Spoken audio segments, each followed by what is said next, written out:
के 8 जुलाई से हम लोग अपनी 5 सूत्री मांगों को लेकर हम लोग राजभवन के इस स्थल पर हम लोग 8 जुलाई से अपना 5 सूत्री मांग को लेकर अनिश्चितकालीन धरना प्रदर्शन शुरू किए थे।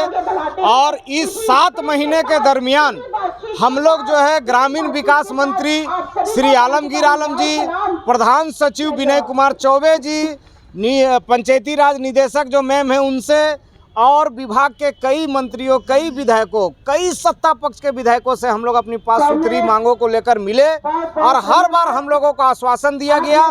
केंद्रीय महासचिव विनोद पांडे जी से भी हम लोग मिले, सुप्रियो भट्टाचार्य से भी मिले। 3 बार हम लोग अपनी मांगों को लेकर हम लोग वार्ता के दौरान 3 बार स्थगित किए हैं। पिछले बार आखिरी जो वार्ता हुई थी विनोद पांडे जी से और पंचायती राज निदेशक मैम से, वो हुआ था 17 जनवरी को।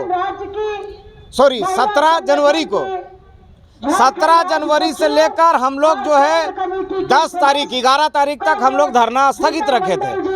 हम लोगों को ये बोला गया था कि आप लोगों का मांग कैबिनेट से पूरा हो जाएगा। हमारा जो 5 सूत्री मांग है, जिसमें क्या मांग है, जिसमें पहला मांग है माननीय मुख्यमंत्री से 10 सदस्यीय प्रतिनिधि मंडल की वार्ता हो, प्रतिनिधि मंडल का। दूसरा मांग है पंचायत सचिवालय स्वयं सेवक की सेवा अस्थायी की जाए।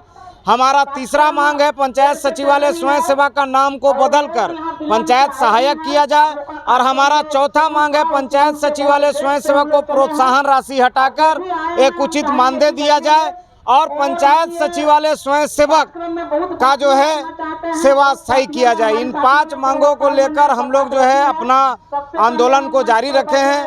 पर हम लोगों को हर बार सिर्फ आश्वासन मिला है, अभी तक कोई भी ठोस पहल हम लोगों का मांग पर नहीं हुआ है। हम लोगों ने सरकार को चेताया था कि अगर आप 10 फरवरी से पहले हमारी मांग को पूरा कर देते हैं तो ठीक है, और न तो फिर हम लोग 12 तारीख से जो है आंदोलन पे बैठेंगे। इसी के लिए हम लोग फिर एक बार अपनी 5 सूत्री मांगों को लेकर हम लोग आज से आंदोलन शुरू किए हैं। और इस बार मैं आपके माध्यम से बता दूं कि इस बार वार्ता में हम लोग धरना भी स्थगित नहीं करेंगे और ख़त्म नहीं करेंगे जब तक हमारा 5 सूत्री मांग कैबिनेट से पूरा नहीं हो जाता है। देखिए, मांग नहीं पूरा होगा तो पूरा झारखंड देखेगा कि जो सरकार जो बड़ी बड़ी घोषणा करती थी, मूलवासियों की सरकार, आदिवासियों की सरकार, बेरोजगारों की सरकार, छात्राओं की सरकार, तो कम से कम झारखंड के लोग तो देखेंगे कि पंचायत सचिवालय स्वयं सेवक के लोग जो है 7 महीना, 8 महीना, 9 महीना, 10 महीना तक ये लोग आंदोलन किए, पर ये सरकार जरा भी संवेदना नहीं दिखाई और इन लोगों का जो है काम को नहीं किए।